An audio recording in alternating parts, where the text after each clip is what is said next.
नमस्कार, सुदर्शन न्यूज देख रहे हैं आप और मैं आपके साथ आशीष प्रमोद गोस्वामी। समय है आपके पसंदीदा कार्यक्रम जनमत का। तमाम महत्वपूर्ण खबरें यहां हम आपको विस्तार से बताएंगे। सबसे पहले बात राजधानी दिल्ली के सीलमपुर की हम करेंगे। देश की राजधानी दिल्ली के सीलमपुर इलाके से एक बार फिर से वही तस्वीरें सामने आई हैं जिसे देखकर हर हिंदू के मन में सवाल उठना स्वाभाविक हो जाता है। सवाल वो कि क्या अब दिल्ली में हिंदू होना गुनाह है? क्या हिंदुओं के लिए उनका खुद का देश ही अब असुरक्षित बनता जा रहा है? गुरुवार की रात 17 साल के एक मासूम बेटे को चाकुओं से गोदकर उसे मौत के घाट जिहादियों ने उतार दिया। आरोप सीधे सीधे मुस्लिम लड़कों पर है जिन्होंने पुरानी रंजिश की दुहाई देते हुए सुनियोजित हत्या को अंजाम दिया। इलाके में रह रहे हिंदू परिवारों को उनकी जो पीड़ा है आज सड़कों पर दिखाई भी दे रही है। उन्होंने अपने ही घर के बाहर पोस्टर टांग दिए हैं, हिंदू पलायन कर रहा है, योगी जी मदद करो। इस प्रकार के पोस्टर आप सीलमपुर के हर गली और घर में देखेंगे। ये मकान बिकाऊ है, हिंदू खतरे में है, इस प्रकार के स्लोगन वहां लिखे गए हैं। ये दृश्य उस देश की राजधानी में है जिसकी नींव सनातन मूल्यों पर रखी गई थी, जहां लोकतंत्र की दुहाई दी जाती है। लेकिन क्या यह लोकतंत्र केवल हिंदुओं से सहनशीलता की मांग करता है? क्या बड़ा सवाल है। पिता की आंखों के सामने बेटे को 4-5 जिहादी हमलावरों ने घेर कर मौत के घाट उतार दिया। मां की गोद सूनी हो गई। पर सवाल यह है कि क्या इस देश में अब हिंदू बेटा बचाने की गारंटी भी शेष रह गई है? क्या यह हत्या सिर्फ एक आपराधिक घटना नहीं बल्कि एक सुनियोजित साजिश की परछाई दिखाई देती है? वर्षों से हिंदू परिवारों पर हो रहे हमले कट्टरपंथी सोच का विस्तार है और अब खुलेआम जिहादी मानसिकता के शिकार हो रहे हिंदू बेटे ये भारत की सामाजिक सांस्कृतिक संरचना पर हमला है। क्या ये वही दिल्ली है जहां संविधान के मुताबिक हर नागरिक को जीने का अधिकार मिलता है? क्या ये वही दिल्ली है जहां हिंदू शब्द सुनते ही कट्टरपंथियों की आंखों में नफरत उतर आती है? क्या जब तक ये जिहादी मानसिकता सड़कों पर बेखौफ घूमती रहेगी, हिंदुओं के घर पर ये मकान बिकाऊ है के बोर्ड और पोस्टर लगते रहेंगे। यह हमला किसी एक परिवार पर नहीं, पूरे हिंदू समाज की आत्मा पर है। सवाल यह है कि क्या अब भी भारत की राजनीति वोट बैंक की चुप्पी साधे रखेगी? क्या अब भी तथाकथित सेकुलर जमात इस जिहादी साजिश को सामान्य अपराध बताकर दबाने की कोशिश करेगी? क्या आज अगर हिंदू समाज नहीं जागा तो कल यह आग हर गली हर घर तक पहुंचेगी और वो घर आपका भी हो सकता है। यह कोई इत्तेफाक नहीं, यह एक सुनियोजित जिहाद का एक प्रत्यक्ष प्रमाण सीलमपुर में दिखाई दिया।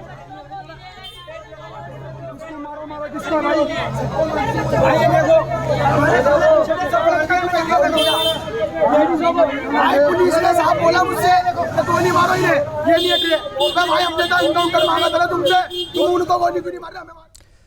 बढ़ेंगे आगे, अगली खबर की बात करेंगे और ये खबर मुर्शिदाबाद बंगाल से। मुर्शिदाबाद की सड़कों पर फैली राख और दीवारों पर जले हुए सपनों के निशान आज सिर्फ एक दंगे की दास्तान नहीं सुना रहे बल्कि ये एक गहरी और सुनियोजित साजिश की कहानी बयान कर रहे हैं। सवाल ये नहीं है कि हिंसा क्यों हुई, सवाल ये है कि निशाना सिर्फ एक ही समुदाय क्यों बना? क्यों जलाए गए घरों की पहचान सिर्फ हिंदू ही रही? क्यों टूटी हुई मूर्तियों के टुकड़े सिर्फ मंदिरों में बिखरे मिले? और क्यों लूटपाट की आग में सिर्फ उन्हीं दुकानों का धुआं उठा जिन पर हिंदू लिखा था? यह किसी आकस्मिक गुस्से का नतीजा नहीं था। दरअसल ये भीड़ के हाथों में पत्थरों और जुबान पर जिहादी नारे के साथ चलाए जा रहे एक अभियान की झलक मात्र थी। यह हिंसा बंगाल की गलियों में नहीं बल्कि वोट बैंक की राजनीति की प्रयोगशाला में गढ़ी गई थी। पूरा देश इस समय पीड़ितों के आंसुओं में भीग चुका है। दिल्ली से लेकर मुंबई तक, उत्तर प्रदेश से लेकर छत्तीसगढ़ तक सड़कें आक्रोश से भरी हुई हैं। विश्व हिंदू परिषद की अगुवाई में हो रहे राष्ट्रव्यापी प्रदर्शन सिर्फ गुस्से का इजहार नहीं बल्कि इस बात का साफ संकेत है कि अब सहनशीलता की सीमा खत्म हुई। लेकिन सबसे बड़ा सवाल उस कुर्सी पर बैठे मुख्यमंत्री ममता बनर्जी से है, जिनकी चुप्पी अब सवालों के घेरे में आ चुकी है। ना कोई संवेदना, ना कोई कार्रवाई, ना ही पीड़ितों के लिए कोई आश्वासन। क्या ये चुप्पी महज राजनीतिक रणनीति है या फिर बंगाल में फैली इस आग में सियासी स्वार्थ की कोई साजिश छुपी हुई है? राज्यपाल सीवी आनंद बोस खुद हिंसा प्रभावित इलाकों में पहुंचे, शांति की उन्होंने भी अपील की और सरकार की नाकामी पर करारा तमाचा जड़ा। लेकिन सवाल जस का तस मुंह बाए खड़ा है। जब शासन की जिम्मेदारी निभाने वाले हाथ पीछे हट जाएं, तो क्या संविधान की रक्षा अब भी मुमकिन है क्या? आज बंगाल में सिर्फ हिंदू नहीं जल रहा, आज वहां लोकतंत्र की भी चिता जल रही।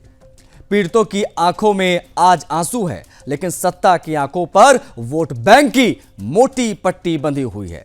पुलिस मूक दर्शक है, प्रशासन तमाशबीन। और अब सवाल देश के हर नागरिक के सामने है कि क्या बंगाल में राष्ट्रपति शासन लगा दिया जाना चाहिए क्या? क्या ममता बनर्जी अब संविधान की नहीं, भीड़ की शपथ ले चुकी हैं? क्या बंगाल की आग अब पूरे देश को अपनी जद में, अपनी चपेट में लेती जा रही है? ये सिर्फ बंगाल की लड़ाई नहीं है। देखिए, ये भारत की सामाजिक संरचना, लोकतंत्र और राष्ट्रीय सुरक्षा की लड़ाई बन चुकी है। सवाल बड़ा है और जवाब बेहद जरूरी। इसी पर एक खास रिपोर्ट आपको दिखाएंगे। मुर्शिदाबाद की सड़कों पर जो कुछ हुआ वह किसी दंगे की तस्वीर भर नहीं, बल्कि एक योजना के तहत किया गया हमला था। आस्था के प्रतीकों को तोड़ा गया, घरों को जलाया गया, दुकानों को लूटा गया, लेकिन सब कुछ एक खास समुदाय को टारगेट करके। जी हाँ, हिंदू घर, हिंदू मंदिर और हिंदू व्यवसाय चुन चुन कर हिंदुओं को निशाना बनाया गया। भीड़ के हाथों में ईंट पत्थर थे और जुबान पर सिर्फ जिहादी नारे। क्या यह सामान्य असंतोष था? जी नहीं, यह एक गहरी सुनियोजित साजिश थी जो न सिर्फ बंगाल की सामाजिक संरचना बल्कि भारत की आंतरिक सुरक्षा को भी चुनौती दे रही है। নিজে হাতে বের করে দিচ্ছি ওরাকে, বের করে কি আমাদের জান তো নিয়ে নিচ্ছে। টাকা লেগেছিলাম 7 লাখ টাকা, দু আধা মাটি বিক্রি করেছি 3.5 লাখ টাকা করে। 7 লাখ টাকা ছিল, কিছুটা পুড়িয়েছে বাতে দিয়ে, সব নিজে হাতে দিলাম বের করে করে। কোনো 4 বাড়ি শোনা ছিল, তাও দিলাম। নিজের স্বামীকে টুপিতে হেসা লাগিয়ে আছে, বলছে কি জিনিস কি দাও না, তোমার স্বামীকে মেরে ফেলছি। স্বামীর বড় না টাকা পয়সা বড়, স্বামী তাকে বাঁচার লাগে সব কি দিলাম আমি। বাড়ি ঘর সব ভেঙে দিয়েছে, সব নিয়ে গেছে বাড়ি ঘর ভেঙে। শুক্রবার বৈকালে 5টার সময় যত মুসলমান এসছে 4 গ্রামের সবাই মিলে আমাদের বেদবোনা গ্রামে লুট করতে বা মারামারি করতে গোটা ঘর আগুন জ্বালিয়ে দিয়েছে। আমাদের গ্রামের লোককে অনেককে মেরেছে। কত গাড়ি ঘোড়া, গাড়ি, টুকটুকি, মোটরসাইকেল, সাইকেল, বাড়ি ঘরের যত জিনিসপত্র ছিল, আলমারি, শোকেস সব জ্বালিয়ে দিয়েছে। যত টাকা পয়সা গয়নাগাটি ছিল সব ওরা লুট করে নিয়ে চলে গেছে। ওটা একদিন হলো। তারপরে পরের দিন এলো শনিবার সকাল 9টা থেকে আবার এলো। আবার অনেকজন ভাড়া করে নিয়ে এসছে, অনেকজন মুসলমানরা সব এসে আমাদের ঘর দুয়ার লুট করে আবার এবার ঘর দুয়ার ভাঙি ঘরকে জ্বালিয়ে দিয়েছে। শুক্রবার বৈকাল 4টাতে মানে আমাদের মানে স্বামীগুলা সব মানে গেছে গ্রামে কাজে। আর আমরা মহিলারা তো জানেন বিড়ি বুড়ি বেনে খাই। আমরা রাস্তার মধ্যে দেখলাম, মানে আমরা বিড়ি বানছি, রাস্তার মধ্যে অনেকগুলা লোক মানে সব যাতায়াত করছে। তা আমরা নিজে আমরা বলছি কি এত কেন লোক এত এই সামনে আজাদ করছে? তো বলছে কি একটু ভিতরে ঢুকে যা। ভিতরে আমরা ঢুকে বিড়ি বানছি, দিয়ে বলছে এবারে সুলিতালার লোক গালা চলে এলো, দিয়ে এবারে দিলে ভাঙচুর করে। এবার সুলিতালার থেকে এবার হিজলতলা, শামশেরগঞ্জ, দিঘরি সব মিলিয়ে একবারে হাঙ্গাম করতে লাগলো। ওই দিনকে হালকা হইলো, দিয়া মানে থেমে গেল। मुर्शिदाबाद हिंसा से देश भर में गुस्सा है। दिल्ली से मुंबई, उत्तर प्रदेश से छत्तीसगढ़ तक लोग सड़कों पर है। विश्व हिंदू परिषद की अगुवाई में देशव्यापी प्रदर्शन इस बात का साफ संदेश दे रहा है, अब बर्दाश्त की सीमा पार हो चुकी है। हाईकोर्ट है, उसमें भी एक याचिका दायर की है और राज्य सरकार से, केंद्र सरकार से भी मांग कर रहे हैं कि उसकी NIA जांच होकर के जितने भी पीड़ित हैं उनको न्याय मिले, साथ में हिंदुओं की सुरक्षा सुनिश्चित की जाए और राष्ट्रपति शासन लगा करके बंगाल को आताताइयों के शासनकाल से मुक्त किया है। और आप देखिए जिस तरह से ममता जी लगातार जिहादियों की पैरोकार बनी हुई हैं, उनके मंत्री लगातार बयान दे रहे हैं और इतने बड़ी संख्या में पीड़ित हिंदू शरणार्थी शिविरों में जीने को मजबूर हैं, उनके लिए एक दो शब्द सांत्वना के भी नहीं है। कैसी मुख्यमंत्री हैं? ऐसी मुख्यमंत्री नहीं चाहिए। बंगाल की जनता त्रस्त हो चुकी है ऐसी मुख्यमंत्री से, अब बहुत हो चुका। जो पहले कम्युनिस्टों का काम था वो सत्ता का हस्तांतरण के साथ में हिंसा का हस्तांतरण हुआ, ये अब समाज स्वीकार नहीं करेगा। हमने राष्ट्रपति महोदय से कहा है कि एक तो राष्ट्रपति शासन लागू करिए, NIA से जांच कराइए और हिंदुओं को मुआवजा दिलाइए, हिंदुओं की सुरक्षा सुनिश्चित कीजिए, बॉर्डर की प्रॉपर फेंसिंग होनी चाहिए। ऐसे कई सारी मांगे हमने इस ज्ञापन के माध्यम से दी हैं, जो अभी हम जा रहे हैं अपने सिटी मजिस्ट्रेट को देने के लिए। लेकिन आश्चर्य इस बात की है कि बंगाल की मुख्यमंत्री ममता बनर्जी अब भी खामोश है। ना कोई बयान, ना कोई संवेदना, ना ही कोई कार्रवाई। क्या ये चुप्पी महज राजनीतिक रणनीति है या फिर यह सुनियोजित षड्यंत्र का हिस्सा? राज्यपाल CV आनंद बोस ने हिंसा प्रभावित इलाकों का दौरा कर साफ कहा, शांति किसी भी कीमत पर चाहिए। ये ममता सरकार की सीधी नाकामी पर करारा तमाचा है। जब राज्यपाल को खुद हस्तक्षेप करना पड़े तो समझिए राज्य व्यवस्था पटरी से उतर चुकी है। They said it was there earlier. Then they had some protection. Now they want to have a sense of security, and certainly some other, demands or whatever suggestions given by them. All this will be considered. I will take it up with the government of India and the state government for appropriate action. I will follow it up. I have also asked them, feel free to talk to me directly. The direct phone number has also been given. We will be in touch with them. Certainly, very effective, proactive steps will be taken. आज हिंदू पीड़ितों की आंखों में आंसू है, लेकिन ममता सरकार की आंखों पर वोट बैंक की पट्टी बंधी है। प्रशासन मूक दर्शक है, पुलिस तमाशबीन बन चुकी है। नेशनल हेराल्ड अखबार मामले में कांग्रेस की वरिष्ठ नेता सोनिया गांधी और राहुल गांधी के खिलाफ ईडी की कार्रवाई ने सियासी गलियारों में हलचल मचा दी। इस मामले में एजेंसी द्वारा आरोप पत्र दाखिल किए जाने के बाद कांग्रेस कार्यकर्ताओं में गुस्सा है। तेलंगाना के भाग्यनगर स्थित ईडी कार्यालय के बाहर मंगलवार को भारतीय युवा कांग्रेस के कार्यकर्ताओं ने जोरदार विरोध प्रदर्शन किया। प्रदर्शनकारियों ने केंद्र सरकार और ईडी के खिलाफ नारेबाजी करते हुए आरोप लगाया कि यह कार्रवाई राजनीतिक प्रतिशोध के तहत की जा रही है। हालांकि पुलिस ने मौके पर पहुंचकर प्रदर्शनकारियों को हिरासत में लिया और इलाके में सुरक्षा व्यवस्था कड़ी कर दी गई। इस बीच भारतीय जनता पार्टी ने कांग्रेस पार्टी पर करारा हमला बोला है। भाजपा के वरिष्ठ नेता और केंद्रीय मंत्री अनुराग ठाकुर ने इस मामले में कांग्रेस नेतृत्व पर सीधे सीधे भ्रष्टाचार के आरोप लगा दिए। ठाकुर ने एक प्रेस कॉन्फ्रेंस की और प्रेस कॉन्फ्रेंस में दावा किया कि कांग्रेस ने अपने अखबार नेशनल हेराल्ड के माध्यम से भ्रष्टाचार का एक नया मॉडल बनाया। उन्होंने कहा कि कांग्रेस ने 90 करोड़ रुपए का कर्ज माफ कर दिया और मात्र 50 लाख रुपए में यंग इंडियन कंपनी को 2000 करोड़ रुपए की संपत्ति ट्रांसफर कर दी गई। सवाल यह है कि क्या कोई राजनीतिक दल इस तरह से कर्जा दे सकता है क्या? और अगर कर्ज दिया गया तो क्या उस पर ब्याज लिया गया? ये भी बड़ा सवाल है। अनुराग ठाकुर ने यह भी सवाल उठाया कि नेशनल हेराल्ड जो अब नियमित रूप से प्रकाशित भी नहीं होता, उससे कांग्रेस शासित राज्यों में सरकारें भारी मात्रा में भारी संख्या में विज्ञापन देती हैं। उन्होंने कहा कि यह एक संगठित आर्थिक घोटाला है जिससे कांग्रेस ने अपने नेताओं और संगठन को फायदा पहुंचाया। अब प्रवर्तन निदेशालय यानी ईडी की कार्रवाई के बाद इस मामले में आगे की जांच और सुनवाई पर सबकी निगाहें टिकी हैं। कांग्रेस ने इस पूरे मामले को राजनीतिक साजिश बताया और सड़कों से लेकर संसद तक विरोध के लिए कमर कांग्रेस ने कस ली है।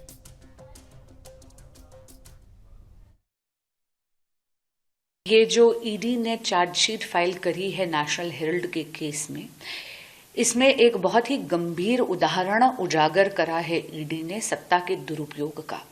और ये कांग्रेस की पुरानी सोच को परिलक्षित करती है, जहां पर वो सेवा की आड़ में सार्वजनिक संस्थाओं का दुरुपयोग कर कर उनका इस्तेमाल कर कर अपनी जागीर बढ़ाने का औजार बना देती है।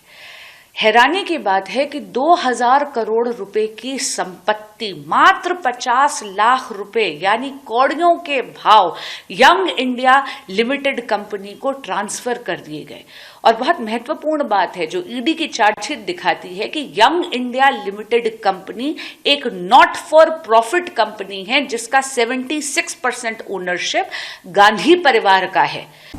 देखिए, जो मानसिकता भारतीय जनता पार्टी और उसके मातृ संगठन की थी अंग्रेजों का साथ देने की, उनकी फौज में भर्ती होने के लिए आह्वान करने की, तो उनकी नीति तो पूरी तरीके से जग जाहिर है कि वो अंग्रेजों के साथ थे, अंग्रेजों की मुखबिरी करते थे, अंग्रेजों की चापलूसी करते थे। तो वो पार्टी जो देश के लिए लड़ रही थी आजादी की लड़ाई, भारतीय राष्ट्रीय कांग्रेस, और वो अखबार जब सब खरीद लिए गए थे, अंग्रेजी हुकूमत के डर से बोलते नहीं थे और जो दहाड़ के आजादी की लड़ाई के लिए बोलता था। भारत के उपराष्ट्रपति जगदीप धनखड़ ने देश की न्यायपालिका पर गहरी चिंता जताते हुए सुप्रीम कोर्ट की हालिया टिप्पणियों को लोकतांत्रिक मर्यादाओं के लिए एक गंभीर खतरा बताया। उन्होंने कहा कि न्यायपालिका की भूमिका अब केवल फैसले सुनाने तक सीमित नहीं रह गई है, बल्कि वह संविधान पर जाकर संसद और कार्यपालिका के अधिकारों में भी वो परे जाकर दखल देने लगी है। दरअसल 8 अप्रैल को सुप्रीम कोर्ट ने तमिलनाडु की राज्य सरकार और राज्यपाल के बीच में बिलों की मंजूरी को लेकर चल रहे विवाद में टिप्पणी करते हुए कहा था कि राष्ट्रपति और राज्यपालों को किसी भी विधेयक पर समय सीमा में निर्णय लेना होगा और यदि मंजूरी नहीं दी जाती है तो उसके स्पष्ट कारण भी बताने होंगे। उपराष्ट्रपति ने इस फैसले पर गहरी आपत्ति जताते हुए कहा कि आज हम एक ऐसे हालात में हैं जहां अदालतें राष्ट्रपति जैसे सर्वोच्च संवैधानिक पद पर बैठे व्यक्ति को निर्देश दे रही हैं कि उन्हें क्या करना है और क्या नहीं करना है। यह लोकतंत्र की उस बुनियादी व्यवस्था को चुनौती है जिस पर हमारा संविधान खड़ा है। उन्होंने विशेष तौर पर आर्टिकल 142 यानी अनुच्छेद 142 के दुरुपयोग पर सवाल उठाते हुए कहा कि यह संवैधानिक प्रावधान अब एक न्यूक्लियर मिसाइल में तब्दील हो चुका है जो 24 घंटे 7 दिन इस्तेमाल के लिए तैयार रहता है। धनखड़ आगे कहते हैं कि भारत ने ऐसे लोकतंत्र की कल्पना नहीं की थी जहां न्यायाधीश कानून बनाएंगे, कार्यपालिका का काम खुद संभालेंगे और संसद से ऊपर खड़े हो जाएंगे। राष्ट्रपति का पद बेहद सम्मानित पद है जो संविधान की रक्षा और संरक्षण की शपथ लेता है, जबकि न्यायाधीश, सांसद, मंत्री और उपराष्ट्रपति सहित बाकी सभी लोग संविधान के पालन की शपथ लेते हैं। यही नहीं, उपराष्ट्रपति ने न्यायपालिका पर सवाल उठाते हुए हाल ही में सामने आए उस मामले का भी जिक्र किया जिसमें एक न्यायाधीश के आवास से बड़ी मात्रा में अधजले कैश नोट बरामद हुए थे। धनखड़ ने सवाल उठाया, इस मामले में एफआईआर क्यों नहीं दर्ज हुई? क्या कुछ लोग कानून से ऊपर हैं क्या? अगर यह किसी आम नागरिक के साथ होता तो क्या उसे भी यही सुविधा मिलती?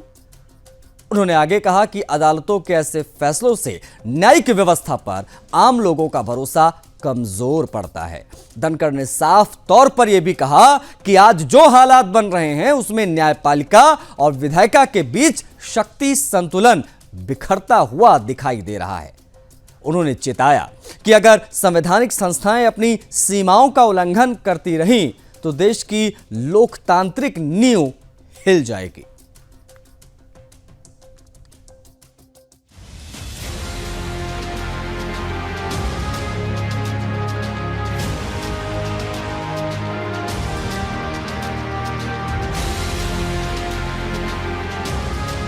उपराष्ट्रपति जगदीप धनखड़ ने सुप्रीम कोर्ट के राष्ट्रपति और राज्यपालों के बिलों की मंजूरी देने की समय सीमा तय करने के मामले पर कई सवाल खड़े किए हैं। उपराष्ट्रपति ने अपनी आपत्तियां जाहिर करते हुए कहा कि हम इस हालात में पहुंच चुके हैं कि अदालतें देश के राष्ट्रपति को क्या करना है और क्या नहीं इसके निर्देश दे रही हैं और कोर्ट सुपर संसद की तरह काम कर रही है। दरअसल सुप्रीम कोर्ट ने 8 अप्रैल को तमिलनाडु गवर्नर और राज्य सरकार के मामले पर कहा था कि राज्यपाल और राष्ट्रपति को समय सीमा में बिलों को मंजूरी देनी होगी, अन्यथा बताना होगा कि आखिर बिल को क्यों अटकाया गया। जिस पर अपनी नाराजगी जताते हुए उपराष्ट्रपति ने कहा कि अनुच्छेद 142 के तहत मिला अधिकार न्यूक्लियर मिसाइल बन चुका है, जो 24 घंटे 7 दिन उपलब्ध है। भारत ने ऐसे लोकतंत्र की कल्पना नहीं की थी जहां न्यायाधीश कानून बनाएंगे, कार्यपालिका का काम स्वयं संभालेंगे और सुपर संसद की तरह काम करेंगे। हमारी चिंताएं बहुत उच्च स्तर पर हैं। हमने अपने जीवन में कभी नहीं सोचा था कि ये सब देखना पड़ेगा। भारत में राष्ट्रपति का पद बहुत ऊंचा है, जो संविधान की रक्षा, संरक्षण और बचाव की शपथ लेते हैं, जबकि मंत्री, उपराष्ट्रपति, सांसदों और न्यायाधीशों सहित अन्य लोग संविधान के पालन की शपथ लेते हैं। इसके साथ ही उपराष्ट्रपति ने न्यायाधीश के घर पर मिले बड़ी मात्रा में कैश को लेकर भी न्याय व्यवस्था पर सवाल खड़े करते हुए कहा कि जस्टिस वर्मा के घर अधजले नोटों के मामले में एफआईआर क्यों नहीं हुई? क्या कुछ लोग कानून के ऊपर हैं? कोई संस्था आखिर कैसे संविधान के ऊपर हो सकती है? जांच के लिए 3 जजों की इन हाउस कमेटी बनी, जिसका कोई संवैधानिक अधिकार नहीं। अगर ये किसी आम आदमी के साथ होता तो क्या उसे ये सुविधा मिलती? इन सवालों के साथ उपराष्ट्रपति ने न्यायिक व्यवस्था में लोगों के कम होते विश्वास पर भी चिंता जाहिर करते हुए कहा कि हमारी संस्थाओं में से एक, जिसे लोगों ने सर्वोच्च सम्मान के साथ देखा, वो आज कटघरे में खड़ा है। वास्तव में 8 अप्रैल को राज्यपाल वर्सेस राज्य सरकार के मामले में कोर्ट ने बड़ा फैसला देते हुए राष्ट्रपति और राज्यपाल को बिल की मंजूरी के लिए समय सीमा में बांधा था। कोर्ट की इस नसीहत पर भड़के उपराष्ट्रपति साफ तौर पर जो सवाल खड़े कर रहे हैं, वो उस बारीक रेखा को पार करने पर उठे जिसमें न्यायपालिका और विधायिका के बीच शक्ति संतुलन बिखरता हुआ दिख रहा है, जिसका पालन आज तक होता रहा, उसे अब लांघने की कोशिश की जा रही है। Bureau report, Sudarshan news.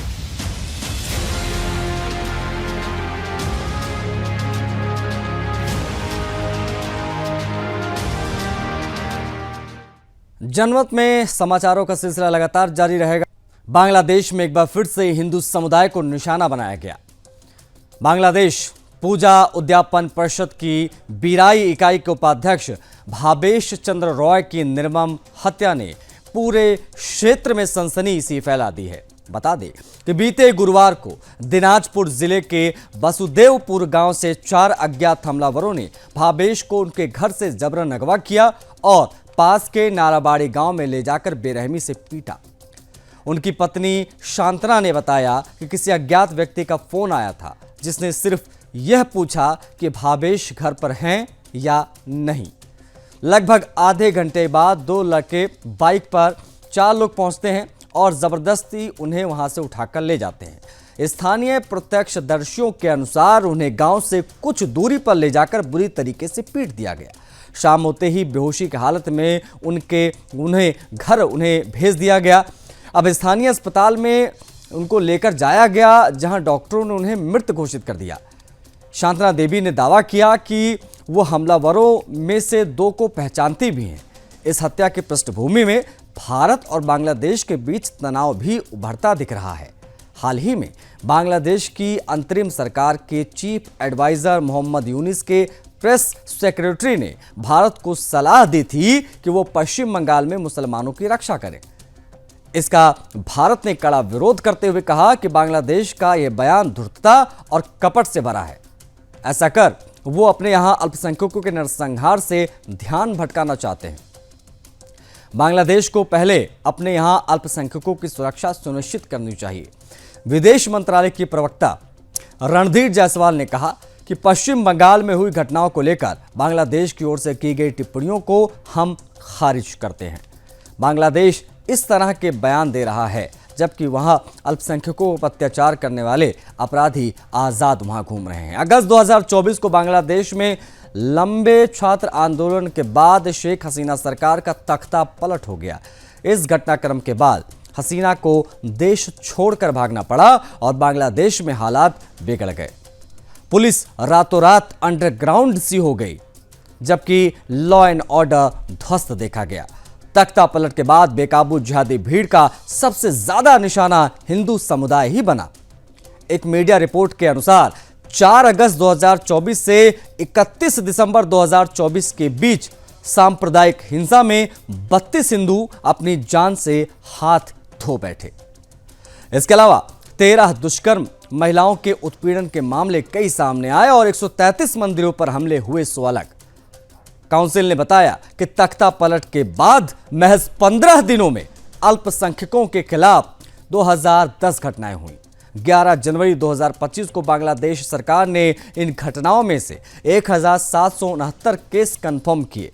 इनमें से 1415 मामलों की जांच पूरी हो चुकी है, जबकि 354 मामलों का रिव्यू किया जा रहा है।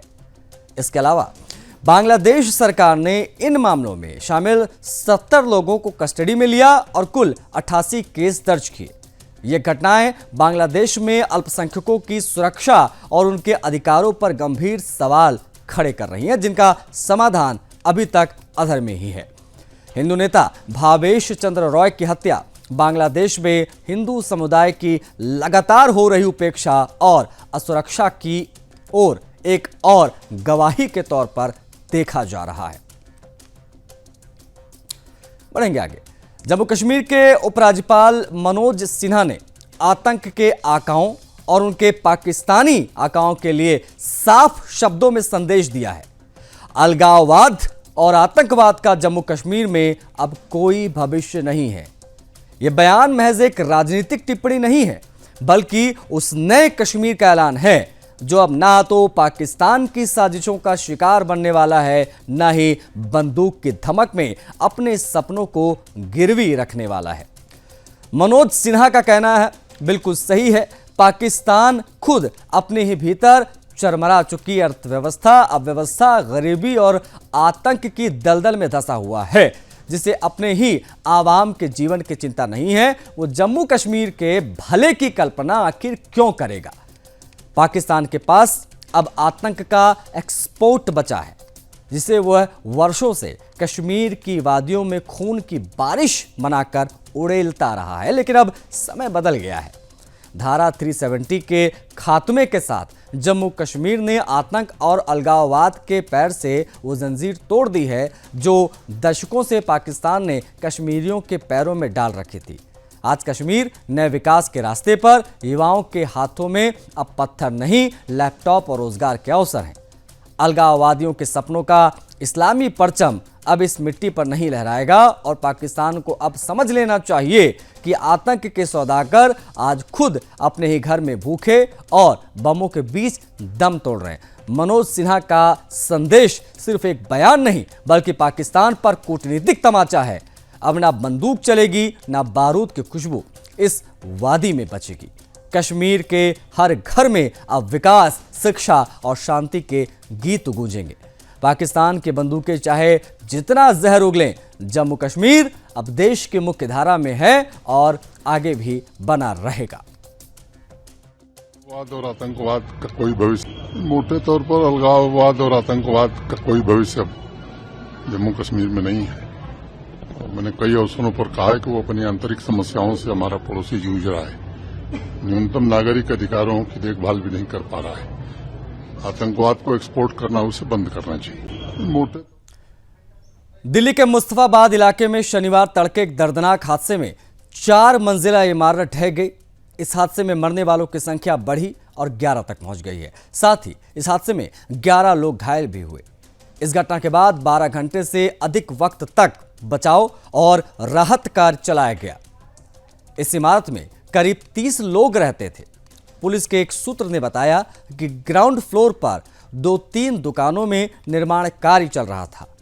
इसके कारण इमारत ढह गई होगी।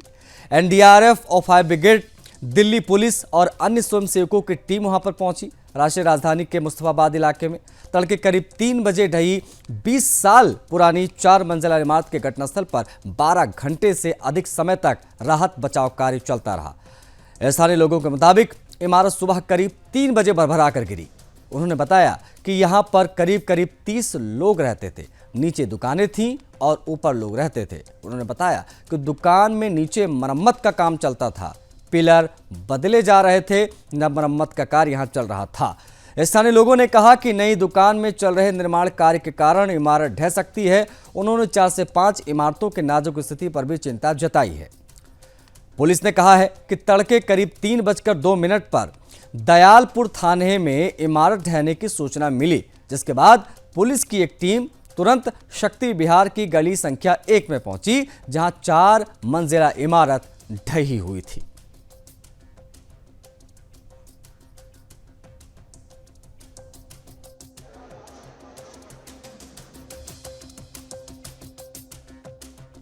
इसी के साथ जनमत में इतना है, मुझे आज्ञा दीजिए। जय हिंद।